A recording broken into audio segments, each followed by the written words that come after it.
Have you ever had a boss or a leader of a group that you were in? And this person, they said the right things, they did the right things, they were smart and capable, yet you still didn't feel pulled in by their leadership. You weren't motivated. Maybe you didn't even trust their leadership. Why is that? Most likely, it's a lack of connection. An essential element of presence is how you can connect to other people. We listen to people we connect with, people we relate to because we trust them. And there are a lot of ways to build trust. We talked about eye contact, smiling, you can ask questions. But in this video, we're going to talk about how you can use stories to increase your connection. A true story often reveals a truth about someone, often a vulnerability that we're not perfect all the time.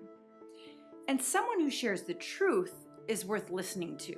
We're drawn in by it, and that's why it's a part of presence. I like this equation. Credibility plus openness equals connection. Take, for example, the COO of Facebook, Sheryl Sandberg. Now, she's a highly credible, respected person. She's very good at business. In this clip, we're gonna watch her tell a story in her TED Talk, and you'll see this equation in play. The saddest thing about all of this is that it's really hard to remember this, and I'm about to tell a story which is truly embarrassing for me, but I think important. I gave this talk at Facebook not so long ago to about 100 employees. And a couple hours later, there was a young woman who works there sitting kind of outside my little desk, and she wanted to talk to me. And I said, okay, and she sat down and we talked, and she said, I learned something today. I learned that I need to keep my hand up. I said, what do you mean? She said, well, you're giving this talk, and then you said you're going to take 2 more questions. And I had my hand up with lots of other people, and then you took 2 more questions, and I put my hand down, and I noticed all the women put their hand down, and then you took more questions.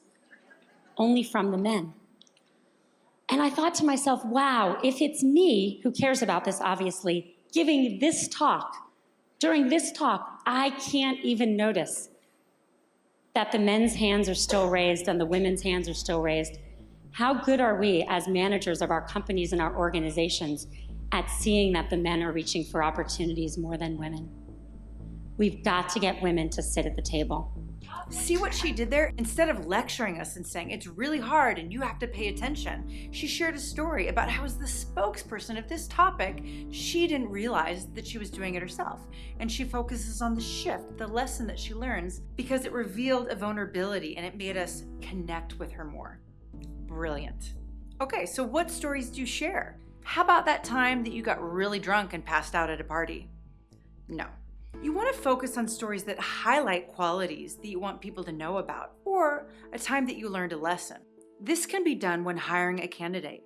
Instead of telling the candidate, oh, I love working here, share a story with them that shows why you love working there. Maybe a time that your team solved a really complex problem and all came together.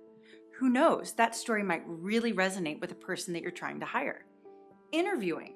Instead of listing off a bunch of accomplishments, share a story that shows how you got interested in the field, why you're passionate about this, a story about a lesson that you learned in a past job or a project that you worked on. Mentoring. Share a story about a time you learned a lesson, something that you wish somebody would have told you when you were coming up the ranks. Presentations. Start off your presentation with a story. If you're going to talk about a solution, start off with the pain of the problem and then contrast that with the relief of the solution. Okay, so here's your homework for how to create more connection. Think of one of the scenarios that I mentioned that you need a story for, and start to brainstorm it, write some notes about that story, and then share it with a colleague or share it with a friend. Get some practice rehearsing your story in a low-stakes situation. Then you can take that story to your next high-stakes situation. I hope that you realize by now that presence is not one of those things that either you're born with or you're not. You can improve your presence. So try out these 3 things. Focus on your composure, on sending the right cues and connection, and I really think you're going to see a difference. Follow us on Facebook, LinkedIn, and YouTube for more tips on communication.